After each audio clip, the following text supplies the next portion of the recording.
President Trump has fired 3 pollsters following the leak of internal polling to news organizations. The polls from March show the president losing to former Vice President Joe Biden in key 2020 battleground states. The president denied it during an interview with ABC News. My polls show that I'm winning everywhere. I don't know. We've all seen these reports that with 15 out of 17 states, you spent $2 million on a poll and you're behind in 15 out of 17 states. Nobody showed you those polls because those polls don't exist, George. But in a statement to CBS News, the Trump campaign acknowledged the polls are real. However, it calls them incomplete and misleading, saying they represent a worst-case scenario for voter turnout. As the president prepares to kick off his 2020 campaign Tuesday, Democrats are sizing up their field to see who would match up best against him. In a CBS News Battleground Tracker poll, 78% of Democrats in early voting states say beating Trump is the most important issue in their choice. Democrats are almost singularly focused on finding somebody they think can beat President Trump. But as they game that out, Joe Biden's supporters really think that he can beat the president, and that's a big reason why he's on top. Former Vice President Biden is the first choice among Democrats in the CBS News survey, followed by Senators Elizabeth Warren, Bernie Sanders, and Kamala Harris. Nicole Killian, CBS News, the White House. Back here in Montana, it's been only 3 days since Montana's sole U.S. House spot became an open seat in 2020, and already a second Republican has jumped into the race. State Auditor Matt Rosendale announced this morning that he'll be running for that House seat, his third statewide race in 4 years. The Montana House seat officially became open for 2020 last Friday when incumbent Republican Greg Gianforte announced that he's running for governor next year. On Saturday, Republican Secretary of State Corey Stapleton said he'll be running for Gianforte's seat. And today, Rosendale followed suit, saying he's ready to go to Washington to work on behalf of the people of Montana. He said he'll point to his record as insurance commissioner on working to expand health care options for Montana and opening up more lands to public access. Rosendale ran for U.S. Senate last year and lost a tight race to Democratic Senator Jon Tester.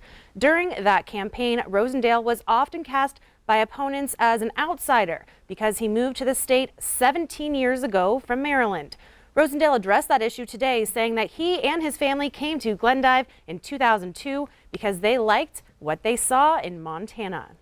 I think that the more people that dig into me, they see that the reason that we came to Montana nearly 20 years ago was because we appreciate the wholesome things that it has to offer, family and community and that way of life. And because I want to preserve those for the next generations to come, I want to serve and work for the people of Montana.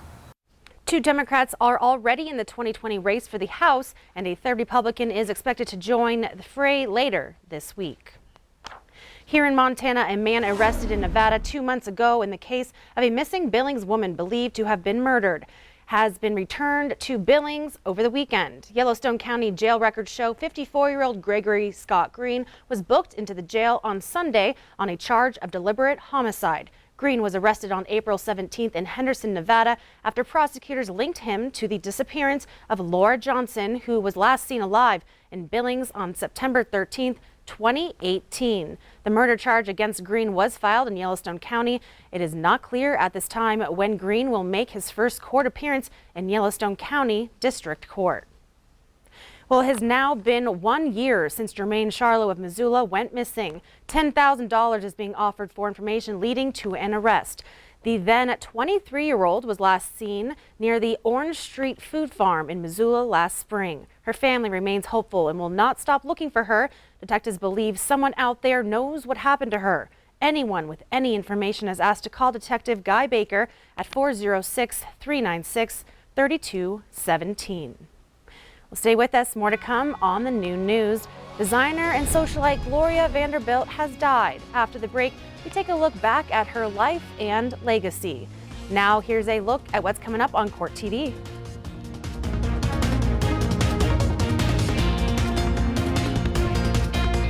Good afternoon, I'm Yori Chewalde. Here are some stories Court TV Live is following for you. The defense case begins this week for a former North Miami police officer in his retrial for shooting an unarmed therapist. Jonathan Aleda testified in his first trial that he fired his weapon because he thought Charles Kinsey's patient, a severely autistic man, had a gun and was going to shoot the therapist. The patient, Arnaldo Rios, was actually holding a toy truck. When Aleda fired, he missed his target and struck Kinsey in the leg. Aleda's first trial earlier this year ended in a hung jury. The date of Kellen Winslow's retrial is set.